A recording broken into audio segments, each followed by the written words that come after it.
BMG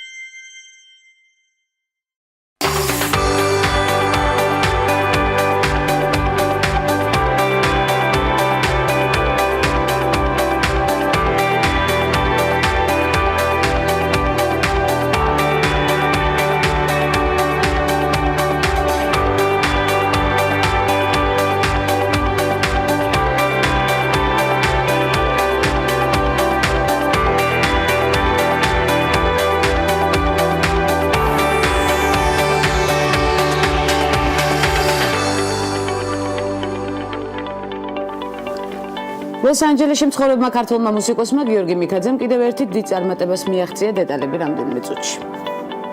თანამედროვე ხელოვნების მუზეუმში ტერეზა ვებერის გამოფენა ქაღალდი ხელი და შთაგონება მოთხრობები ხელოვნებაში გაიხსნა ვნახოთ გადაცემაში. კომპანია Google-მა რუკების სერვისი Google Maps განაახლა და 1 მილიარდზე მეტ ადამიანს ონლაინ რუკით მშობლიურ ენაზე სარგებლობის საშუალება მისცა.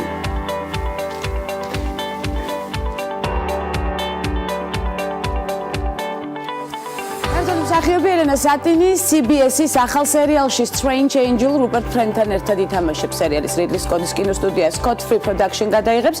ახალი შოუს შემქმნელი Black Swan-ის სცენარისტი მარკ ჰეიმენი გახლავთ, რომელიც სერიალს ჯორჯ ჩენდლის ამავე სახელწოდების წიგნის მიხედვით წერს და ის ნამდვილ ამბავს ეფუძნება. სიუჟეტის ეპიცენტრში 1930-40-იანი წლების ამერიკა და საიდუმლო სამეცნიერო ექსპერიმენტია. ელენა სატინი სერიალში მეგის როლს ითამაშებს, სხვა შორის, რომელიც რუპერტ ფრენდის პერსონაჟის ერნესტის ცოლი გახლავთ. სერიალის პრემიერა სავარაუდოდ 2018 წლის ბოლოს შედგება. გვახარებს ნებისმიერი წარმატებული ნაბიჯი საქართველოში და საქართველოს ფარგლებს გარეთ ცხადია. ვნახოთ გადაცემის ანონსი და სტუმრების ჩამონათვალი დღეს.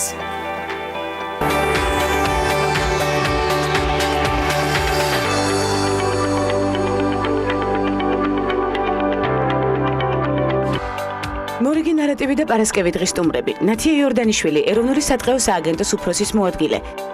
თეკლა დარძულიძე, ზოოტრივიას ავტორი და მაია შიშნიაშვილი, ორგანიზაციის ხელი ხელს დამფუძნებელი. ეს ქალების ნარატივია, გვანცო აღიძესთან ერთად.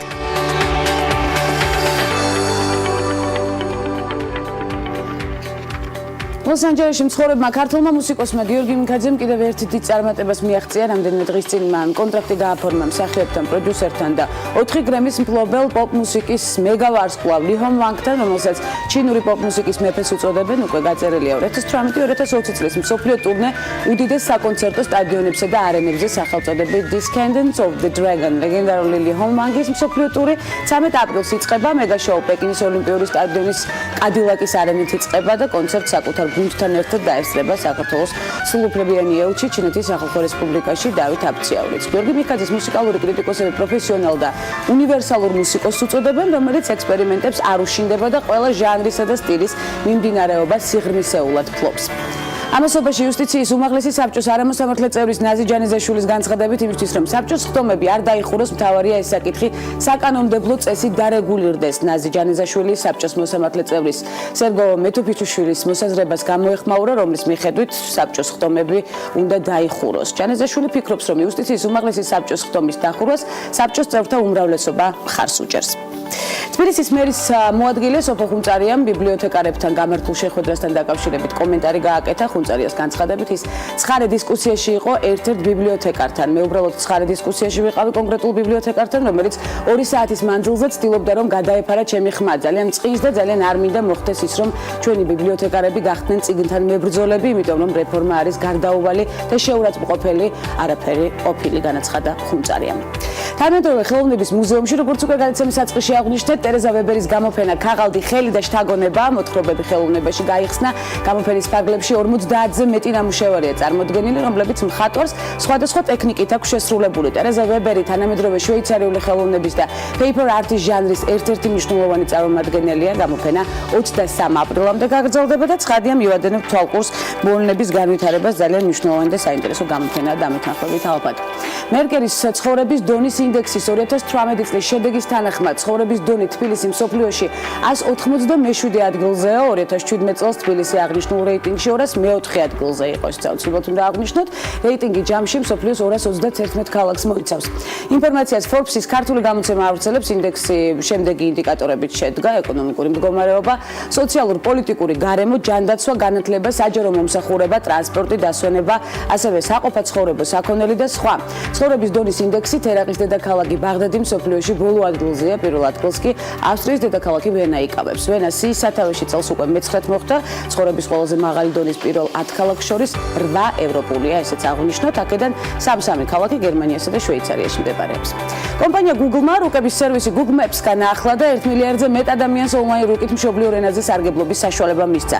Google Maps-მა სერვის 39 ახალი ენა დაამატა, მათ შორის ერთ-ერთი ქართულია, ეს ნიშნავს, რომ ამ სერვისის ინტერფეისის ელემენტები და შეტყობინებები ქართულადაც იქნება. ასევე ქართულად იქნება ქვეყნების, ქალაქების, ღირსშესანიშნაობების სახელები და სხვა ძირითადი ტოპონიმები. თარგმნილი სახელების რიცხვი მომავალში გაიზრდება და ჩვენც აუცილებლად მივადევნებთ თვალყურს განვითარებას. მორიგი საინტერესო და მნიშვნელოვანი ინფორმაცია, ძალადობა, მუქარა, იძულება, სამთვეში ოჯახური დანაშაულის ბრალდებით 855 პირი დააკავეს. თვითმკვლელობის ცდამდე მიყვანა, მკვლელობის ბრალდება, დამამცირებელი ან არაადამიანური მოპყრობა და კიდევ მრავალი სხვა ბრალდებით დააკავეს ადამიანები, რომლებიც ამ ყველაფერს ოჯახის წევრების მიმართ იჩენენ. დეტალებზე სასაუბროთ და შინაგან საქმეთა სამინისტროს სტატისტიკას მარიამ ადამია გაგვაცნობს. მარიამ, მოგესალმებით. დილამშვიდობისა, გვანცე შინაგან საქმეთა სამინისტროს ინფორმაციით 2018 წლის 1 იანვრიდან დღემდე მთელი საქართველოს მასშტაბით ოჯახური დანაშაულის ბრალდებით 855 პირი დააკავეს. რეგიონების მიხედვით ჩაშლილად ოჯახური დანაშაულით თბილისში ჯამში 424 პირი დააკავეს. იმერეთსა და რაჭა-ლეჩხუმში 78, როგორც გრაფიკაზე ხედავთ, ქვემო ქართლში 76, კახეთში 68, შიდა ქართლში 66, აჭარაში 40, სამცხე-ჯავახეთში 39, სამეგრელოში და ასევე გურიაში 25, ხოლო მცხეთა-მთიანეთში 14. მარიამ, რაც შეეხება კონკრეტულ დანაშაულებს, შინაგან საქმეთა სამინისტროს უახლეს სტატისტიკაზე დაყრდნობით მინდა ვისაუბროთ. ბრალდებულთა ძირითადი ნაწილი კონკრეტულად რა სახის დანაშაულისთვის დააკავეს? თუმცა რაც შეეხება კონკრეტულ დანაშაულებს, ბრალდებულთა ძირითადი ნაწილი ოჯახის წევრების მიმართ განხორციელებული ძალადობის, მუქარისა და იძულების და ასევე ჯანმრთელობის დაზიანების ბრალდებით დააკავეს. სტატისტიკა ჩაშლილად ასე გამოიყურება: უმრავლესობა, ანუ 585 ადამიანი ოჯახში ძალადობის ბრალდებით დააკავეს. 206 ოჯახის წევრის მიმართ განხორციელებული ძალადობის ბრალდებით, ხოლო 39 ოჯახის წევრის მიმართ განხორციელებული მუქარის ბრალდებით. ასევე იყო ოჯახის წევრების თვითმკვლელობის ცდამდე მიყვანის ბრალდება, დამამცირებელი ან არაადამიანური მოპყრობის ბრალდება ოჯახის წევრების მიმართ, სქესობრივი თავისუფლებისა და ხელშეუხებლობის წინააღმდეგ ჩადენილი დანაშაულის, მკვლელობის, მცდელობისა და ჯანმრთელობის დაზიანების ბრალდებები. მარიამ, რა ქმედებები განხორციელდა უშუალოდ სამართალდამცველების მხრიდან მსხვერპლთა დაცვის მიზნით? გამოძიების დაწყების პარალელურად გვანცა მსხვერპლთა დაცვის მიზნით სამართალდამცავებმა 1402 პირის მიმართ გამოსცეს შემაკავებელი ორდერი, რომლითაც მოძალადეებს დაუწესდათ გარკვეული შეზღუდვები და აეკრძალათ მსხვერპლთან ნებისმიერი ფორმით კომუნიკაცია. სამთვის მონაცემებზე დაყრდნობით ასევე შეიძლება ითქვას, რომ პოლიციაში გაზრდილია მიმართვიანობა და ამ 3 თვის განმავლობაში გამოძიება დაიწყო 1179 შეტყობინებაზე, როცა გასული წლის ანალოგიურ პერიოდში ეს მაჩვენებელი 530 იყო. თუმცა ამ მიმართულებით გაწეული ძალისხმევისა და მომართვიანობის მნიშვნელოვნად ზრდის პარალელურად არსებობენ მსხვერპლები, რომლებიც თავს იკავებენ სამართალდამცავებთან თანამშრომლობისაგან, არატყობინებენ დანაშაულის შესახებ პოლიციას ან შეტყობინების შემდეგ უარს აცხადებენ მოძალადის წინააღმდეგ ჩვენების მიცემაზე, რაც მოძალადეს უბიძგებს ახალი და როგორც წესი უფრო მძიმე ძალადობის ჩადენისაკენ. დიდი მადლობა მარიამ საინტერესო ინფორმაციის მოწოდებისთვის. ეს იყო მარიამ ადამია, მნიშვნელოვანი სტატისტიკის გაცნობის შემდეგ სტუმრების ბლოკი და აქტუალური საკითხების განხილვა გველის დაგლოვოთ.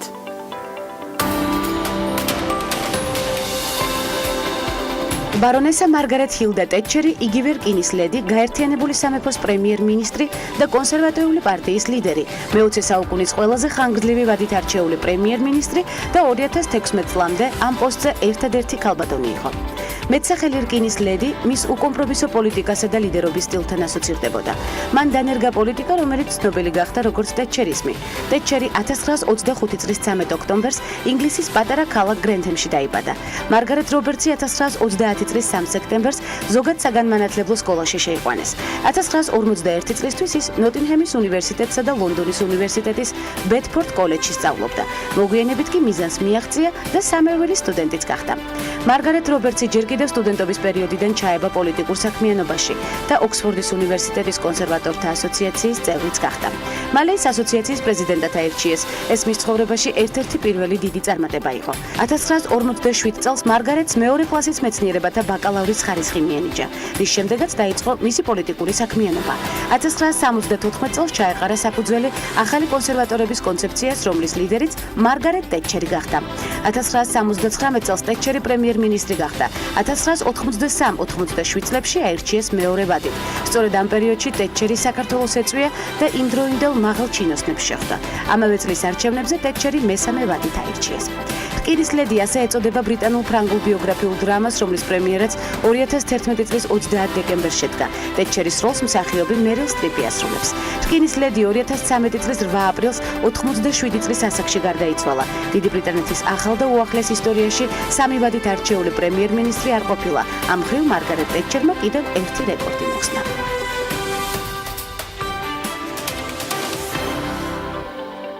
კოლხური ბზის შენარჩუნების უზრუნველსაყოფად სანერგე-მეურნეობის მოწყობა მიმდინარეობს. ეროვნული სატყეო სააგენტოს უფროსის მოადგილე ნათია იორდანიშვილი ამბის თხრობით შემოგვიერთდა. ნათია, უღმესი მადლობა პირველ რიგში მობრძანებისთვის. მადლობა თქვენ მოწვევისთვის. არაჩვეულებრივად სიმწვანეც გვაქვს პრინციპში სტუდიაში, ეს ძალიან მნიშვნელოვანია განწყობაზე მოქმედებს დადებითად. ბზის ებრთა ოჯახზე სასაუბროდ შევიკრიბეთ და დღესასწაულის წინ ამომწურავ ინფორმაციას ვიღებთ. ცხადია, რამდენად იშვიათია ბზანათია, საინტერესოა საქართველოში, არის თუ არა ტყის მნიშვნელოვანი კომპონენტი. აქედან დავიწყოთ საუბარი. ძალზედ მნიშვნელოვანია და კოლხური ბზა, რომელიც გახლავთ კავკასიის ენდემი, საქართველოს რელიქტი, ისედაც ხასიათდებოდა ბუნებრივი არეალის სიმცირით, ანუ იშვიათი სახეობა, ოღონდ ეს არ ნიშნავს იმას, რომ ეს არ არის მნიშვნელოვანი.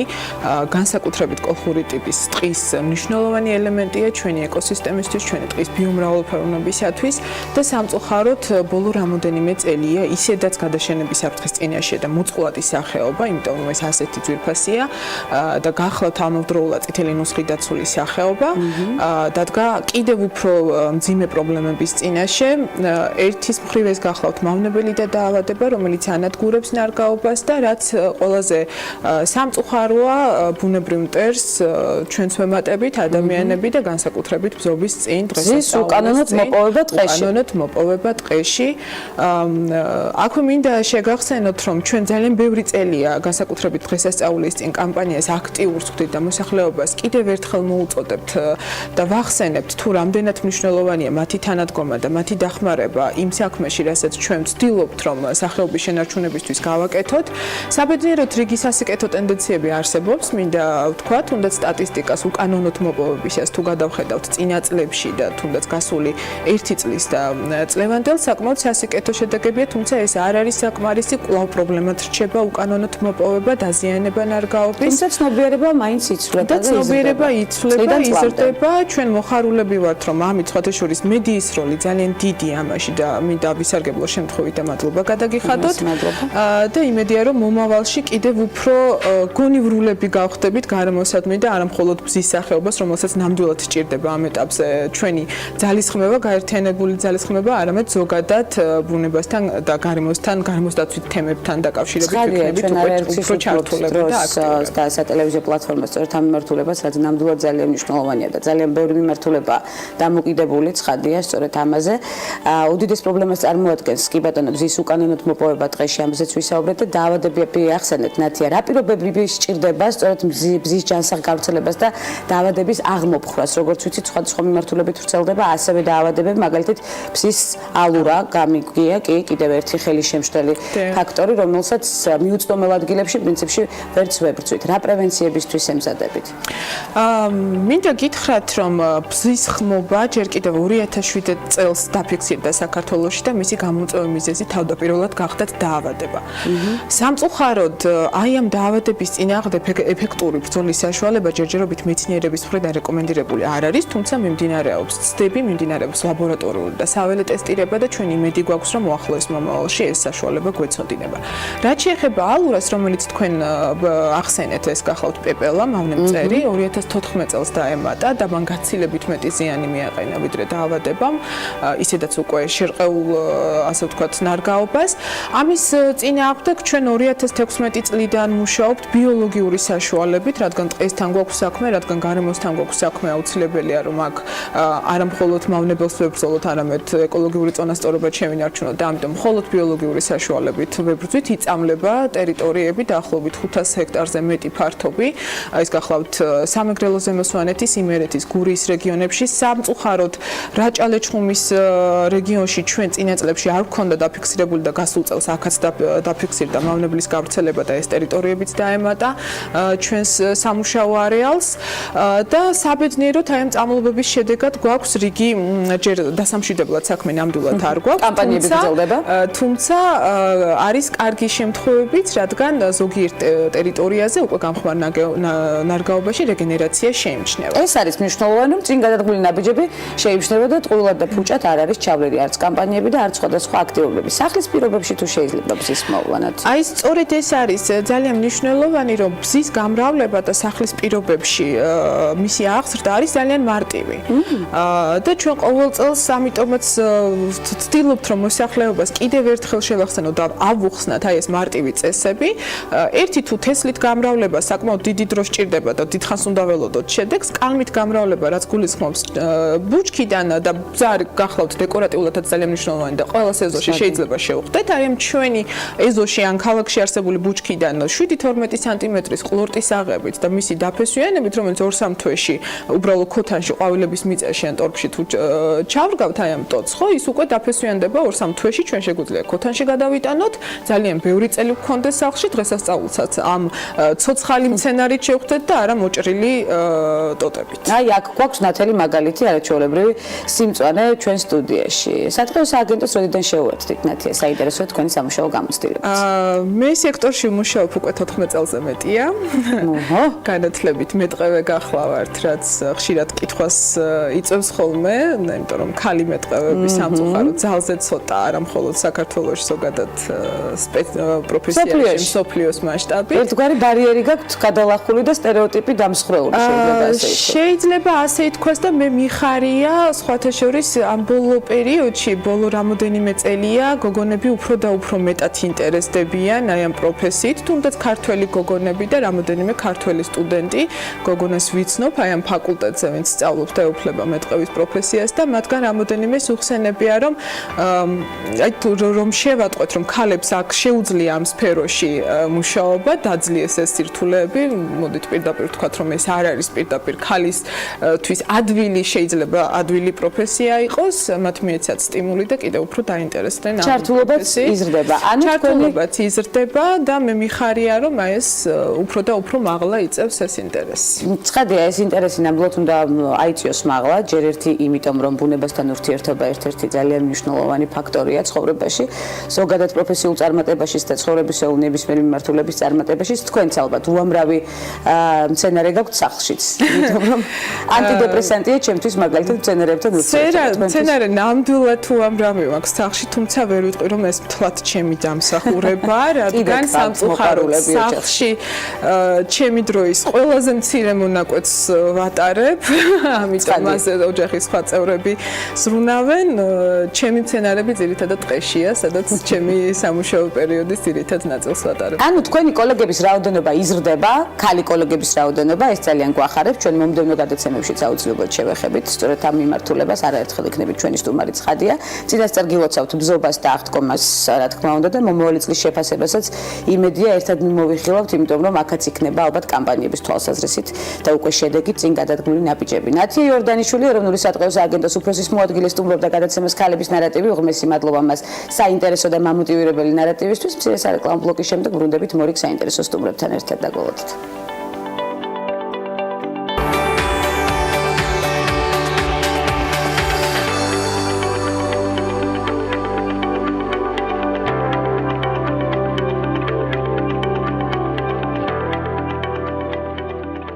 გოგონა, რომელიც რომელიც სასარგებლო გამოგონებების ავტორია, მისი დროის დიდი ნაწილის საჭირო, სახალისო და კრეატიული სიახლეების შექმნას ეთმობა. ზოოტრივიას ავტორი თეკლა დარძულიძე უკეთ უნდა გავიცნოთ. აუცილებლად თეკლა, უღრმესი მადლობა მობრძანებისთვის. მე ვიცი რომ ეს დებიუტია პირდაპირ ეთერის თქვენთვის. ძალიან დიდი მადლობა რომ სწორედ ქალების ნარატივში მოხდება თქვენი დებიუტი. არაჩვეულებრივი ფერადი თამაში მაქვს გაშლილი მაგირაზე, რომელსაც აუცილებლად შეუდგებით ახლა ორივე ერთად. თუმცა მანამდე უნდა გავიგო, როდის დაინტერესდი, არა მხოლოდ ჩვენთვის, არამედ სხვებისთვისაც ძალიან სასარგებლო თამაშობანით. პირველ რიგში დიდი მადლობა გადაცემაში მოწვევისთვის, ძალიან დიდი პატივია ჩემთვის ასეთ გადაცემაში მოწვევა. უღრმესი მადლობა თეკლა. ქალებს და გოგონებს ნებისმიერ საკისას მხარს უჭერს. თამაშების კეთებით და არა მარტო თამაშების გამოგონებით ვიყავი დაინტერესებული სულ გამოგონება მიყვარდა ბავშვობიდან, ღრმა ბავშვობიდან. მანქანებიც გიყვარდა ბავშვობაში. მანქანებიც მიყვარდა, კი. ოღონდ ზუსტად კონკრეტულად ეს თამაში თავში მომივიდა, როდესაც ვიყავი ჩვეულებრივ სიტუაციაში, სოფელში, ზაფხულში ვისვენებდი და ძალიან მომწყინდა რატომღაც. და მომივიდა ეს რაღაც იდეა, რომ რაღაცა სიახლე უნდა შეგექმნა. ხო, სიახლე. მეც მომწყინდა, ჩემდასაც მომწყინდა, ჩემ ბინაშვილს ყველას მომწყინდა. ვითი გავერთოთო, იფიქრეთ და ვიფიქრე და ძალიან წამიერად მომაკონდა და თან კეთებისაც დავამატე რაღაც დეტალები და ჯერ იყო პირველადი ვერსია რაღაც ქაღალდზე დაწერილი პასტით. იქვე სოფელში ქაღალდზე დაწერეთ პირველადი ვერსია იყო დრაფტი. სპონტანურად დრაფტი და მაგრამ კარგად გაერთეთ მაინც. კარგად გავერთეთ, ყველას მოეწონა და მე ახლა უკვე აიტაცა ყველა. ეს ერთი იდეა, თუმცა მე ვიცი რომ ძალიან ბევრი საინტერესო გამოგონება არის კიდე დადებული თაროზე, რომელსაც მომავალში დაველოდები და სწორედ ქალების ნარატივში მოხდება პრეზენტაცია, ამის იმედი მაქვს. როგორ იბადება ახლის შექმნის იდეა და ვისი აზრია შეფასებისას შენთვის მნიშვნელოვანი ეს მაინტერესებს.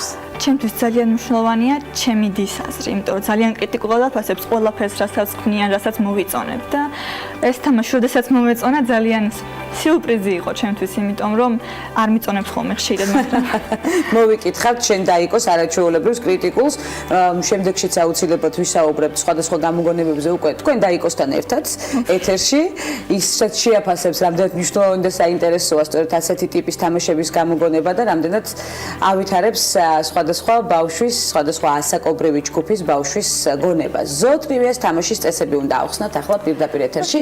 რამდენი ხანია რაც გამოიცა ეს თამაში? ეს თამაში გამოიცა დაახლოებით ოქტომბერში 6 თვე.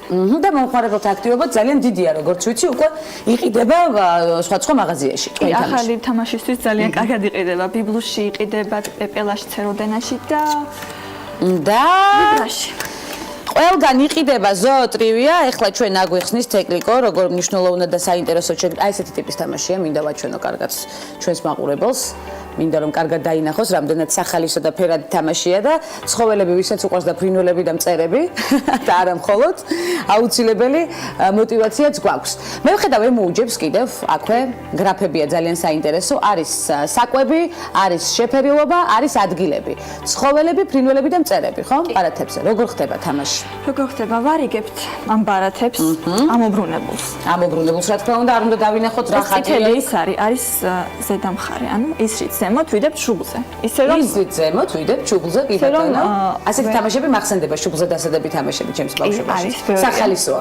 კი ბატონო. სახალისოა, მაგრამ ეს უფრო უბრალოა და ეს არწივია, თეკლა შუბლზე, თუმცა თამაშის დროს არასდროს არ ვამბობთ რა არის შუბლზე. ცხადია, თვითონ შუბლის და ბარათის მფლობელი ცხადია არ უნდა იყოს ინფორმირებული რა ხატია იქ. შემდეგ რა ხდება? შემდეგ ბარათებს ვდებთ. ითამაშება წყვილებში 2-ში ან 3-ში და ინდივიდუალურადაც შეიძლება და ვდებთ ბარათს ისე რომ მეტჯერ აღარ შეგვიძლია ავიღოთ. ვეღარ გავიგებთ, ანუ ვის რაყავს მეორედ, უნდა დავიმახსოვროთ აუცილებლად. შემდეგ მე შევეცდები, რომ მაგალითად თქვა თქვენც გაქვთ შუბლზე ცხოველი, მიგანიშნოთ როგორი ცხოველია, რა საკეთებს ცხოველი. გამოცდობანას თამაშობთ ესე. თქვენ მიმანიშნოთ, მე რა მყავს აქ შუბლზე, რომელიც უკვე დავდე პრინციპში არ ვიცი რა ხდება იქ და რა არის რითი უნდა მივხვდე, რითი და ძირთადად სად ხდება. როგორი ხასიათი აქვს? ნუ ხასიათი არ აქვს, მაგრამ ბავშვები აკავშირებენ. ხასიათი? ხო, პრინციპში ბავშვებს აქვთ თავისი აზრი. ხასიათთან დაკავშირებით არა მხოლოდ ცხოველის, არამედ სხვადასხვა პერსონაჟის მიმართულებით და სხვადასხვა მისი საყვარელი თოჯი და იქნება თუ ნივთი. ეს სწორი მიმართულებაა და ძალიან კარგად გათვალეთ. ავითარებთ ბავშვებს. შეფერილობა რა კანი აქვს, როგორი ბეწვი აქვს და რითი იკვებება. მე შემიძლია 3 ერთში დავდო ან 2 ერთში, ერთი სხვაგან არ ვარ შეზღუდული. თუ გამოიცნობს ცხოველს, გვაქვს 2 ქულა. წითელი. წითელი არის 2 ქულა. 2 ქულა. და თუ ვერ გამოიცნობს, შეუძლია გამომცნობელს მოითხოვოს მეოთხე ყვითელი ყვითლის დადება. ეს უკვე დამატებითია, ხო? დამატებითი შანსი დავარქვათ ასე. დამატებითი შანსის თუ გამოიყენებს, თუ გამოიცნობს ამ ცხოველს, მაშინ ვიღებთ ყვითელ ქულისფრელს, ანუ ერთ ქულას. და თამაშის ბოლოს, როდესაც მოგვერძდება თამაში, როდესაც ცხოველები ამოიწურება, როდესაც ყველაზე მეტი ქულა ექნება, ის ჯგუფიანი ადამიანი იგებს თამაშს. თეკლა, ეხლა დამიდებ ემოუჯზე, ხასიათზე, როგორი განწყობა გაქვს ჩვენთან სტუდიაში? წითელი ოღონდ, წითელი აუცილებლად, სადაც ეს უნდა აუცილებლად აღინიშნოს, რომ არის სასარგებლო, არც სასარგებლო პრინციპში არ არის მავნე ნივთიერებებით შექმნილი ეს პატარა წითელი თუ ყვითელი მნიშვნელოვანი მისანიშნებლები, ასე დავარქვათ, ხო? არ არის ეს აუცილებლად აღინიშნოს 5 წლიდან ასაკის ბავშვებისთვის შესაძლებელია უკვე თამაში, ხო? მგონებრივად ესეა გამოთვლილი, როგორც მივხვდით. როგორი მეგობრული გარემოა ქალების ნარატივის სტუდიაში. თეკლა, თავად რამდენად ხშირად თამაშობთ ახლა უკვე გამოგონების შემდეგ, როგორც თქვი, ოქტომბრიდან ჩაეშვა გაყიდვაში და ძალიან ბევრი მომხმარებელია დაინტერესებული კონკრეტული თამაშით. თავად ოჯახში რამდენად ხშირად თამაშობთ? ნუ ახლა ისე ხშირად აღარა, მაგრამ ადრე ვთამაშობდით. ახლა როდესაც უკვე ოჯახში მოგწყინდება, ან როდესაც მეგობართან ვარ, ან ნათესავთან, სულ მიმაქვს, რომ იქნებ ვითამაშოთ. რა იქნება მომდევნო ნაბიჯი, თეკლა, მაინტერესებს. ჩემთვის მომდევნო ნაბიჯი იქნება გამოუშვა ზუსტად ასეთი პრინციპის თამაში, ოღონდ სხვა საქმეში, მაგალითად გეოგრაფიაში, ქვეყნების გამოცნობის შესახებ. ასაკობრივი ჯგუფი? უფრო 12 წელსემდე. უფრო 12 წელს ზემოთ და კიდევ განვითარდება სხვადასხვა გამოგონება, ხორცით შეესმება და ჩვენ კიდევ ერთხელ უნდა აღვნიშნო, რომ დაანონსება მოხდება სწორედ ქალების ნარატივში. თქვენი პროფესიული არჩევანი რა იქნება თეკლა სამომავლოდ? არქიტექტურა და ინტერიერის დიზაინი. მე უნდა აღვნიშნო, რომ თეკლა ჯერ მე-10 კლასის მოსწავლეა, უკვე ძალიან საინტერესო გზაზე, ძალიან მნიშვნელოვანი გამოგონებებით, მე თქვენგან ძალიან ბევრ საინტერესოს ველოდები უკვე მომდევნო ნაბიჯების განხილვის დროსაც. შესაბამისად, პირობას ვიტოვებ, რომ არაერთხელ შევხვდებით ჩვენ სტუდიაში კარგი და მნიშვნელოვანი გამოგონებებით. კარგად შედგა დებიუტი არა მხოლოდ გამოგონებებში, არამედ პირდაპირ ეთერშიც. რესპონდენტის თვალსაზრისით უღმესი მადლობა თეკლა დარჯუნიძეს, ზოოტრივიას ავტორს, რომელიც კიდევ ბევრ სიურპრიზს შემოგთავაზებს მომდევნო გადაცემებში. მე ამაში აბსოლუტურად დარწმუნებული ვარ. და მორიგი საინტერესო და მნიშვნელოვანი ინფორმაცია ახლა ჩვენ მოგიყვებით იმ ლეგენდარული ქალების შესახებ, რომლებმაც ინტერიერის დიზაინის მიმართულებით მსოფლიოში ისტორიული ხაზი შექმნეს, როგორ იცვლებოდა მოდა ინტერიერის კუთხით, რა გამოწვევები იყო წარსულში და როგორ ახერხებდნენ ეს ქალები თავიანთი განსაკუთრებული ხედვების დამკვიდრებას. ვნახოთ ანუკა ჯოხაძის სიუჟეტი.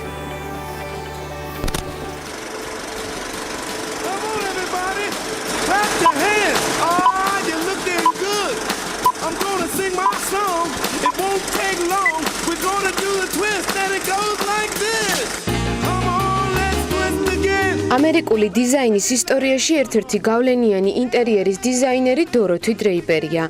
დოროთი პირველი ქალი აღმოჩნდა, რომელმაც შეძლო 1925 წელს თავისი კუთვნილი კომპანიის ჩამოყალიბება. კომპანია ამ დროიდანვე განსხვავებულ აქცენტებს აკეთებდა, რითაც იქმნებოდა თანამედროვე სტილი. დოროთი დრეიპერი პირველია, რომელმაც თავის ნამუშევრებში თანამედროვე ბაროკოს სტილი გამოიყენა და საზოგადოების ყურადღების ცენტრში მოექცა. ეს კი ბანი ვილიამსია, ცნობილი თავისი განსხვავებული მდიდრული სტილით დიზაინერი, მრავალი ჯილდოს მფლობელიცაა. ინტერიერის დიზაინთან ერთად ვილიამსი მრავალი წიგნის ავტორიცაა, სადაც თავის გამოცდილებაზე დაყნობით გადმოსცემს თუ როგორი უნდა იყოს თანამედროვე სტილის სახლი. ნიუ-იორკში არავის უყვარს მისი წარმატება, რადგან ბანი ვილიამსის დეკორის ხაზი ყველასთვის ცნობილია.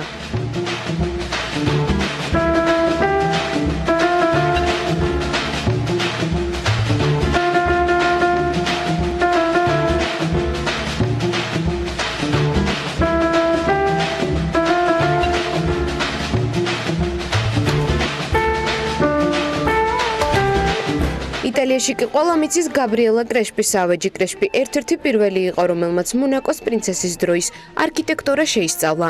ავეჯი კი, რომელიც სხვადასხვა სკულპტურებითაა დატვირთული, კრეშპის ფავორიტია. მის ნამუშევრებში სწორედ ეს სტილი იგრძნობა.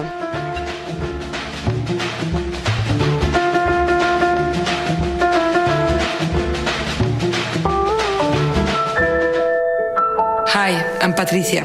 ესპანეთში დაბადებულმა პატრისია ურკოლამ თავისი წარმატება იტალიას დაუკავშირა. პროფესიონალმა არქიტექტორმა, ინტერიერისა და სხვადასხვა ნივთების დიზაინერმა თავისი ხელმოწერა იტალიის ცნობილ ავეჯზე დატოვა.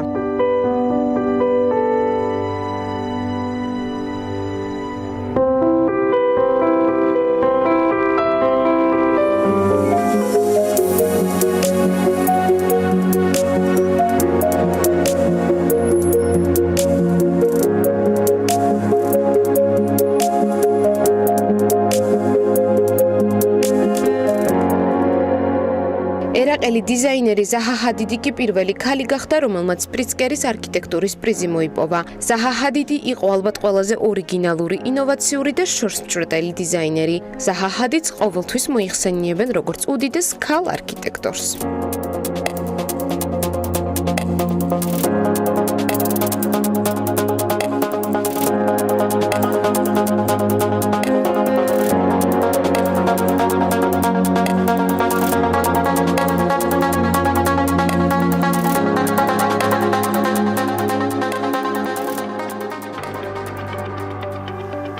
თანასწორის ღირსეული ცხოვრების ხელშეწყობა თბილი მნიშვნელოვანი და ყველასთვის საყვარელი ორგანიზაციის ფარგლებში, ერთი სახლის ფარგლებში ვერთიანდებით და სამაგალითო რესპონდენტის ამბის თხრობისთვის ვემზადებით.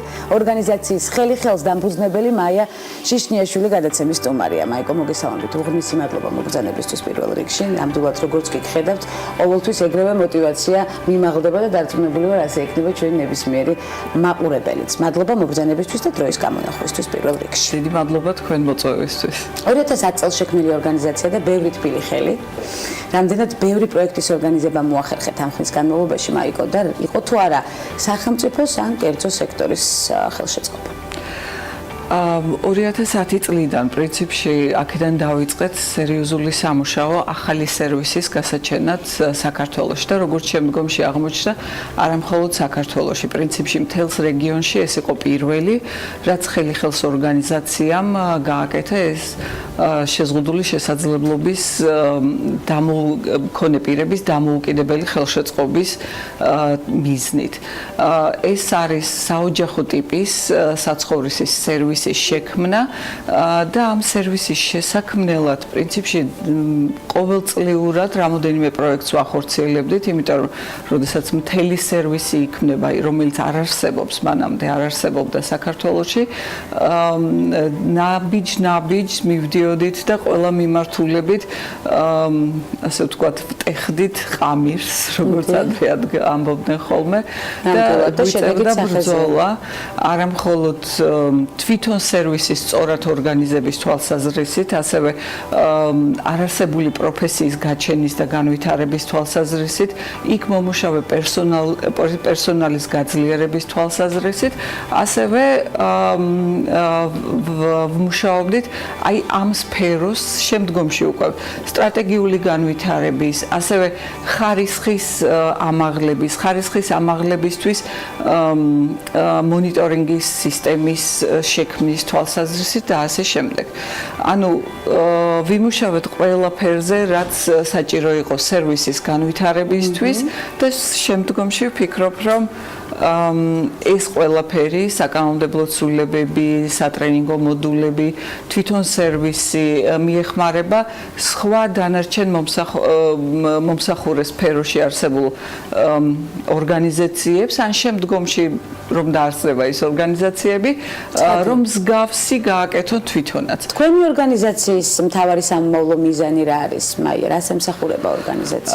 ჩვენი ორგანიზაცია ხელი ხელს ემსახურება შეზღუდული შესაძლებლობის მქონე პირთათვის ღირსეული ცხოვრების ხელშეწყობას და ამაში შედის როგორც საოჯახო ტიპის სერვისის განვითარება, ასევე პერსონალური ასისტირების სერვისის განვითარება, რომელიც არის სულ ბოლო და ყველაზე ახალი სერვისი, ასევე ემსახურება მოსახლეობის ცნობიერების ამაღლებას.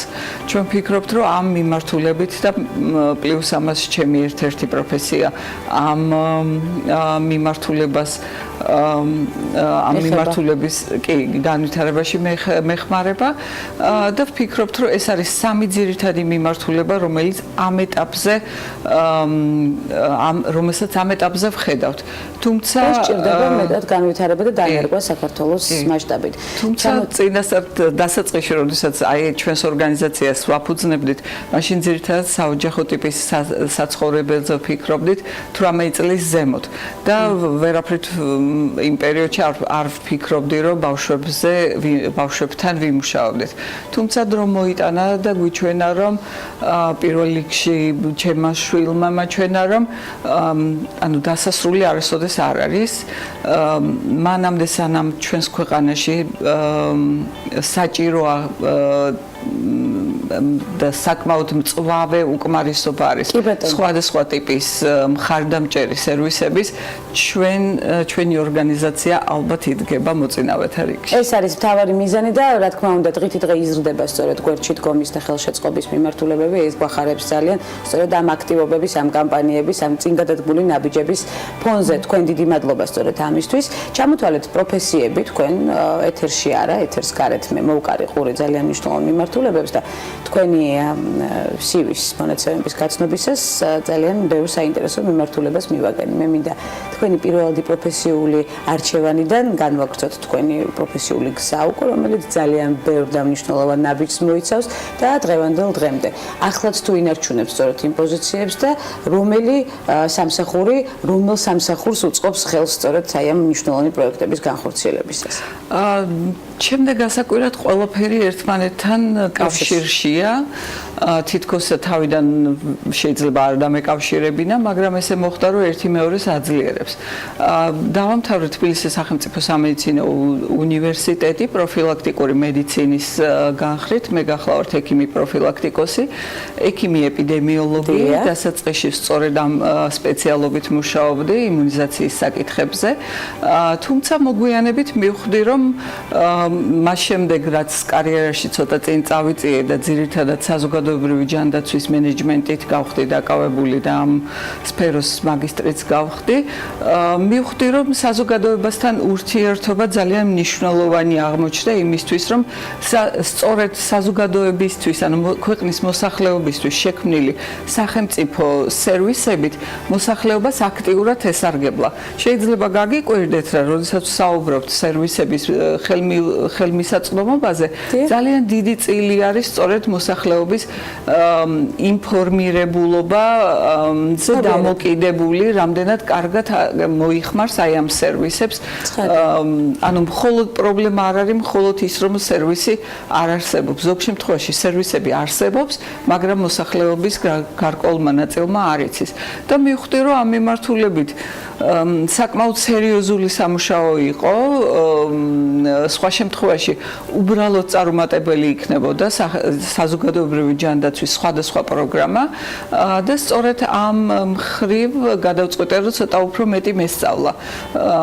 ვინაიდან მოსახლეობის ინფორმირებულობაც არ არის საკმარისი ინფორმირებულობას განათლება სჭირდება, დარწმუნება სჭირდება. მან უნდა გადაწყვიტოს თვითონ და რაც მთავარია ძალიან ხშირად ჯანმრთელობის შესახებ ზრუნვა, თავისივე საკუთარ ჯანმრთელობაზე ზრუნვა ადამიანში ინფორმირებულობასა და განათლებასაც არ გულისხმობს, მას ძალის მიცემა სჭირდება და გარემოს შექმნა. ამასობაში თქვენ ხო, აი მე მგონი მივდივარ სწორედ იქ, სადაც თქვენ ახლა უნდა მისულიყავით, მას კი სამაგისტრო პროგრამაში გაიმარჯვეთ, ვიცით ეს ინფორმაციაც გვაქვს და ისწავლეთ ამერიკაში. რა მთავარი ბენეფიტები ჩამოიტანეთ საქართველოში და ისევ რეალიზება სწორედ საქართველოში მოახდინეთ, ეს არის მნიშვნელოვანი ხაზი. სწორედ ეს სპეციალობა შევისწავლე, გახლავართ მოსახლეობის ჯანმრთელობის შესახებ განათლების და ჯანმრთელობის ხელშეწყობის მეცნიერებათა მაგისტრი და უკან დაბრუნებისას მუშაობა დავეწყე დაავადებათა კონტროლის ცენტრში, სადაც ის იყო შეიქმნა ჯანმრთელობის ხელშეწყობის სამმართველო.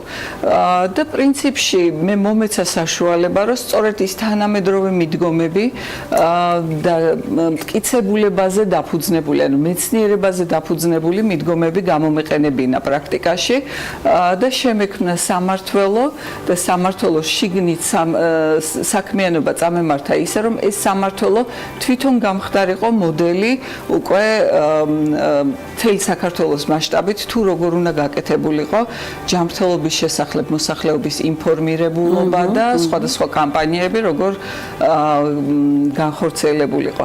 ნუ შეიძლება ამის ფონზე ძალიან ბევრი კარგი კამპანიაც დაინერგა და ძალიან ბევრი პროექტიც განხორციელდა თქვენს მიერ. მაგრამ ძირითადად უფრო ანუ ბაზისის აშენებას მოახმარე ჩემი დრო, ვიდრე თვითონ ეფექტური კამპანიების წარმოებას, იმიტომ რომ ბაზისის გარეშე ეფექტური კამპანიას აქვს ძალიან მოკლე შედეგი. სწორედ ეს არის ბაზისი, ის ფუძე, რომელსაც ახლა განვიხილავთ, რომელსაც ძალიან ბევრი საომავლო გეგმა აქვს, რა იქნება თქვენი მორიგი ნაბიჯი თქვენს ორგანიზაციაში? ჩემს ორგანიზაციაში ეხლა სწორედ ვართ ასეთ მდგომარეობაში, ხელი-ხელმა გააკეთა და პრაქტიკულად შეგვიძლია ვთქვა, რომ ამ საოჯახო ტიპის საცხოვრებლის მოდელი შექმნილია ქვეყანაში. ეხლა ვართ პერსონალური ასისტირების სერვისის განვითარების სტადიაში და მომავალი მიყვავს იქეთკენ, რომ უფრო მეტი აქტიურობით უნდა ვიმუშაოთ შეზღუდული შესაძლებლობის შესახებ მოსახლეობის ინფორმირებულობაზე, განათლებაზე და ცნობიერების შეცვლაზე. ჩვენ ყველანაირად დაგიწყებით გვერდში ცხადი ამ მიმართულებით და კიდევ დაამატეთ რა არის საჭირო მეტი განვითარებისთვის. კიდევ ერთი რაც ბოლო პერიოდში დავიწყეთ და პრინციპში 2 კვირა რაც ეს პილოტური პროექტი წამოვიწყეთ, ეს არის მშობლების გაძლიერების პროექტი კახეთში, მწნორსა და გურჯაანში და ჩვენ ჩავთვალეთ, რომ ეს ძალიან მნიშვნელოვანია, ვინაიდან სერვისების განვითარება მშობლების მოთხოვნებს ვერ მისდევს ის სათანადო ტემპით, გადავწყვეტეთ, რომ თვითონ მშობლები გავაძლიეროთ თავისივე შვილებისთვის როგორ ჯობია, რა არის სწორი მხარდაჭერის ფორმები, ამაში სანამ სერვისები წამოეწევა. ეს ძალიან მნიშვნელოვანია, მაიკო, აბსოლუტურად გეთანხმებით, ეს არის სწორედ მნიშვნელოვანი, აქედან იწყება შემდეგ უკვე ის თბილი ხელების ჩაკიდება, როგორც სლოგანად მოყვება ცხადია თქვენს ორგანიზაციას, ძალიან თბილი დავახასიათეთ სწორედ მნიშვნელოვანი და ძალიან საყვარელი ყველასთვის ორგანიზაცია. მაია შიშნიაშვილი, რომელიც ორგანიზაციის ხელი-ხელს დამფუძნებელი გახლავთ, სტუმრობდა გადაცემას ქალების ნარატივი, თუმცა სხვადასხვა მრავალი რეგალიის მფლობელი, როგორც ასევე თავად აღნიშნა და არაერთ გზის იქნება ცხადია ჩვენი სტუმარი. მაიკო, დიდი მადლობა მას საინტერესო ნარატივისთვის. დღეს პარასკევია, შაბათი კვირა მინდა გისურვოთ არაჩვეულებრივი, განტვირთველი და შევხვდებით ერთმანეთს უკვე ორშაბათ ზუსტად 11 საათზე მორიგი აქტუალური და მნიშვნელოვანი საკითხების განსახილველად.